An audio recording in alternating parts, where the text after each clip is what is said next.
ठीक। हेलो बच्चों, next question देखते हैं, क्वेश्चन नंबर 6। ठीक है, इस क्वेश्चन में बोला है कि फाइंड करना है force acting on the particle at t equal to 2 second, 4 second and 6 second. Question आपकी स्क्रीन पर दे रखा है। ठीक है, तो देखिए सबसे पहले हमारे को निकालना है फोर्स। तो फोर्स के लिए सबसे पहले क्या निकालना पड़ेगा? एक्सेलरेशन, क्योंकि फोर्स बराबर होता है बेटा मास इनटू एक्सेलरेशन। ठीक है ना, तो कहीं ना कहीं मुझे जरूरत पड़ेगी एक्सेलरेशन। अब दूसरा चीज ग्राफ में देखिए देखना है, जब भी कभी कोई ग्राफ दे रखा हो तो ये देखिए ये किसके बीच का ग्राफ है? ये है वेलोसिटी और टाइम के बीच का ग्राफ। तो आपने पढ़ा भी है, 9th क्लास में भी पढ़ाया जाता है, जब भी कभी वेलोसिटी टाइम ग्राफ का ग्राफ दे रखा है और उसका जो स्लोप होता है वो याद रखना आपको क्या इंडिकेट करेगा? एक्सेलरेशन। कैसे? देखिए शुरुआत में इनिशियल वेलोसिटी 0 है, किसी टी टाइम बाद वेलोसिटी कितनी होगी आपके पास? v होगी। तो अगर मैं इसका स्लोप निकालूं तो tan थीटा इक्वल टू क्या होगा? परपेंडिकुलर कितना है? v। और बेस कितना है बेटा? मान लिया टी टाइम में इसकी स्पीड बढ़ करके 0 से कितनी हो गई है? v हो गई है, तो टी टाइम में हुई है, तो वेलोसिटी अपॉन टाइम हो गया। और change in velocity upon time में ही क्या कहलाता है? एक्सेलरेशन।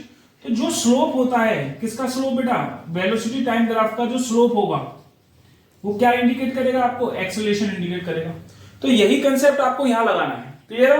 क्या कर रहा है? देखिए शुरुआत में 0 से, सबसे पहले ये देखिए एक स्लोप इंडिकेट कर रहा है, क्योंकि शुरुआत में देख रहे हैं आप कि ये एक्सेलरेट करता हुआ नजर आ रहा है, इसकी वेलोसिटी कंटिन्यूअसली बढ़ रही है।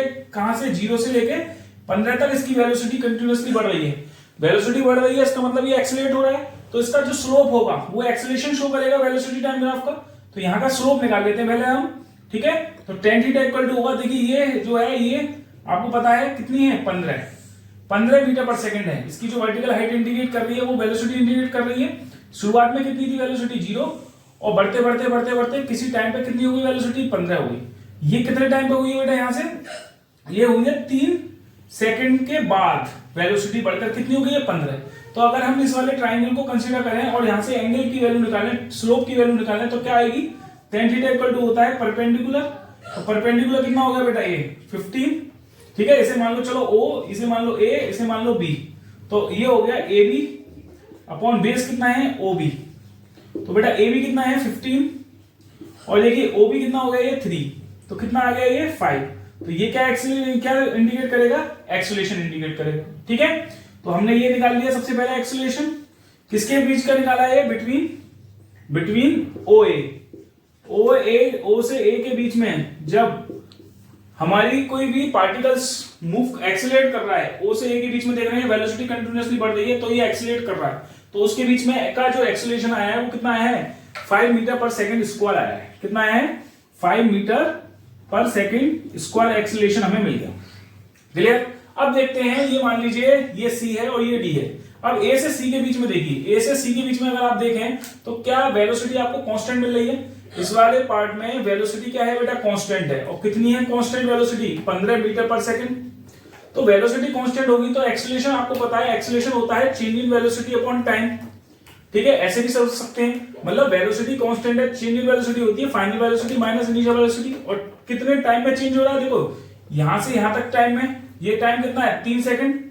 क्लियर है? ये टाइम कितना है? 5 सेकंड। और 5 माइनस 3 करेंगे, ये 3 है, 5 माइनस 3 करेंगे तो कितना आ गया टाइम? देखिए 2 सेकंड। और वेलोसिटी कितनी है? यहां पर भी 15 है और यहां पर भी 15 है। सी पर भी वेलोसिटी वही है, ए पर भी वेलोसिटी, क्योंकि लाइन देख रहे हैं आप बिल्कुल कांस्टेंट जा रही है। इसका मतलब चेंज इन वेलोसिटी क्या हो जाएगी? 0 हो जाएगी। 15 माइनस 15 अपॉन 2, तो चेंज इन वेलोसिटी क्या होगी? 0 होगी।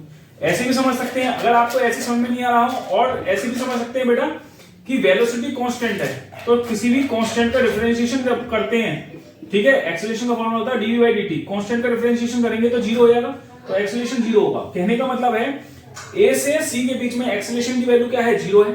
फिर देखें अगर C से D के बीच में, तो देखिए यहां पर अगर हम निकालें ये स्लोप, देखिए ये जो है एंगल, ये वाला जो एंगल है ये मोर देन है 90 डिग्री। और कभी भी इस प्रकार से लाइन आ रही हो तो ये मानना ये नेगेटिव स्लोप इंडिकेट कर रहा है, क्योंकि एंगल थीटा जो है ये क्या है हमारे पास? ऑब्ट्यूज एंगल है। जब ऑब्ट्यूज एंगल होता है तो थीटा की वैल्यू जब मोर देन 90 डिग्री होगी तो tan थीटा की वैल्यू नेगेटिव होगी। ठीक है, तो यहां पर भी देख सकते हैं ये एक्सेलरेशन अगर हम निकालें, भाई ये वाली वैल्यू तो वही है 15। अभी आप देख सकते हैं C से ये हमारे पास E मान लीजिए C से E तक की जो डिस्टेंस है वो 15 मीटर पर सेकंड है। और देखिए E से D तक की दूरी जो है ये 8 में से 5 कराओगे ये कितनी आएगी? 3 आएगी।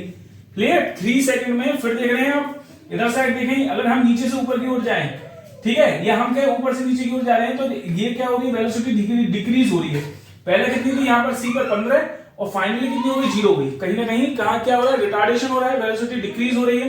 तो अगर हम निकालें बिटवीन C टू D के बीच में अगर हम देखें बेटा कि वेलोसिटी क्या हो रही है, कंटिन्यूअसली डिक्रीज हो रही है, तो एक्सेलरेशन डिक्रीज होगा। यहाँ पे अगर हम स्लोप निकालें, स्लोप की वैल्यू निकालें, tan थीटा इक्वल टू, इस वाले ट्रायंगल में देखो बेटा, tan थीटा इक्वल टू होगा परपेंडिकुलर अपॉन बेस। बेस कितना है 6, तो कितना आ गया ये, फिर से अगर हम देखें तो जो है 3 है, सॉरी 3 बेस कितना है 3, तो कितना आ गया 5। तो जो स्लोप आ रहा है ये भी हमारे पास कितना आ रहा है, ये भी 5 आ रहा है, और इधर के भी स्लोप कितना आ रहा था, 5 आ रहा था। लेकिन ये वाला जो स्लोप हमने जो निकाला है, ये स्लोप इंडिकेट करेगा ना बेटा एक्सेलरेशन, तो ये वाला जो एक्सेलरेशन होगा ये नेगेटिव होगा। क्या होगा, नेगेटिव होगा। क्यों, क्योंकि थीटा की वैल्यू क्या है, मोर देन 90 डिग्री है। हम हमेशा एंगल जो लेंगे वो याद रखना है आपको, एंटी क्लॉकवाइज एंगल मेजर करते हैं, ठीक है। जब एंटी क्लॉकवाइज ये वाला एंगल देख रहे हैं, ये 90 डिग्री से ज्यादा है, इधर देख रहे हैं, इधर भी हमने थीटा एंटी क्लॉकवाइज लिया है। यहाँ पे थीटा क्या था, एक्यूट था। जब लेस देन 90 डिग्री था तो थीटा की वैल्यू लेस देन 90 पे क्या होती है, पॉजिटिव होती है, इसलिए यहाँ पे स्लोप पॉजिटिव था, यहाँ स्लोप नेगेटिव है, ठीक है। ये हो गया। अब आपको फोर्स निकाल सकते हो। देखो at t equal to 2 second में पूछ रहा है कि बताओ फोर्स की वैल्यू बेटा क्या होगी। तो 2 सेकंड में अगर हम देखें तो 2 सेकंड यहां लाई कर रहा है। अगर मैं इसकी करस्पॉन्डिंग ऊपर लाइन खींचूं, ठीक है, एक वर्टिकल लाइन खींचूं, तो आप क्या देखेंगे कि जो स्लोप है वो तो हर पॉइंट पे बेटा कांस्टेंट ही होगा, यहाँ पे भी, यहाँ पर भी, क्योंकि लाइन कैसी स्ट्रेट है, तो स्लोप हर पॉइंट पे कांस्टेंट होगा। तो स्लोप कांस्टेंट है, तो देखो t इक्वल टू 2 सेकंड पे एक्सेलरेशन की वैल्यू जो आई थी, जब स्लोप कांस्टेंट है through out the straight line O से A तक, तो A की वैल्यू कांस्टेंट रहेगी, और वो कांस्टेंट वैल्यू कितनी थी, 5 मीटर पर सेकंड स्क्वायर। क्लियर है। तो आपको जो है फोर्स निकालना है, तो फोर्स बराबर क्या होता है, मास इंटू एक्सेलरेशन। तो बेटा मास की वैल्यू कितनी है, क्वेश्चन में गिवन थी, एक पार्टिकल था, ठीक है ना, वो पार्टिकल का मास जो है क्वेश्चन में गिवन था बेटा, ठीक। वो मास दे रखा है आपको क्वेश्चन में 50 ग्राम। कितना दे रखा है, 50 ग्राम। तो 50 ग्राम दे रखा है, तो 50 अपॉन 1000 हो जाएगा। एक्सेलरेशन की वैल्यू 5 है, ठीक है, इसे कैंसिल आउट कर देंगे, ये हो गया 20, 5 4 जा 20, तो 1/4 न्यूटन आ रहा है। ये फोर्स 1/4 न्यूटन आएगा जब time t equal to 2 second में देखें। अब देखते हैं, अब क्या पूछा है next, at t equal to 4 second पर फोर्स की वैल्यू पूछी है। तो बताइए इस 4 सेकंड पर एक्सेलरेशन देखें, अगर इस 4 सेकंड के करस्पॉन्डिंग देखें, तो यहां पर बेटा वेलोसिटी कांस्टेंट थी, जब वेलोसिटी कांस्टेंट थी तो एक्सेलरेशन क्या था, 0। तो एक्सेलरेशन क्या है यहाँ पर, 0। तो फोर्स कितना आ जाएगा यहाँ पर, मास इंटू एक्सेलरेशन करेंगे, तो मास की वैल्यू तो दे रखी है 50 ग्राम, तो 50 अपॉन 1000 हो गया, इंटू एक्सेलरेशन की वैल्यू 0 दे रखी है, तो फोर्स कितना आ गया, 0 न्यूटन आ गया, ठीक है। इसी प्रकार से अगर हम 6 सेकंड के करस्पॉन्डिंग एक्सेलरेशन निकालें at t equal to 6 second पर, तो 6 सेकंड पर आपको एक्सेलरेशन जो मिल रहा था वो भी देख रहे हैं आप, थ्रू ये भी लाइन स्ट्रेट लाइन में है, ठीक है, बी से सी से डी तक। यहाँ पर स्लोप की वैल्यू कांस्टेंट रहेगी, लेकिन यहाँ पर जो स्लोप है वो नेगेटिव है, तो नेगेटिव स्लोप है और कांस्टेंट है, माइनस के 5 मीटर पर सेकंड स्क्वायर इसका स्लोप रहेगा। तो जो फोर्स होगा, तो फोर्स बराबर होता है बेटा मास इंटू एक्सेलरेशन, ठीक। तो मास की वैल्यू क्वेश्चन में गिवन है कितनी है, 50, तो 50 अपॉन 1000 हो गया, इंटू एक्सेलरेशन की वैल्यू कितनी है, माइनस के 5। तो अगर हम इसे सॉल्व करें तो कितना आ गया, ये भी माइनस के 1/4 मीटर पर सेकंड स्क्वायर आ गया, ठीक। यहां पर आप देख सकते हैं बेटा कि जो फोर्स है यहां पर देख सकते हैं, जब ए की वैल्यू पॉजिटिव आ रही है, इसका मतलब ये in the direction of motion में लग रहा है force, in the direction of motion की डायरेक्शन में फोर्स लग रहा है, तो एक्सीलरेट कर रहा है। और ये वाला जो फोर्स है, ये opposite to the direction of motion लग रहा है, opposite to the direction of motion लग रहा है। जब भी कभी force opposite to the direction of motion लगता है, उस फोर्स को बोलते हैं रिटार्डिंग फोर्स। क्या बोलते हैं, रिटार्डिंग फोर्स। ये फोर्स कौन सा फोर्स होगा बेटा, रिटार्डिंग फोर्स होगा, क्योंकि ये फोर्स किसके करस्पॉन्डिंग है, रिटार्डिंग एक्सीलरेशन के करस्पॉन्डिंग है, इसलिए इसे बोलेंगे रिटार्डिंग फोर्स, ठीक है बेटा। तो इस प्रकार से हम लोग इस क्वेश्चन को सॉल्व कर सकते हैं वेरी इजीली, ठीक है। Thank you.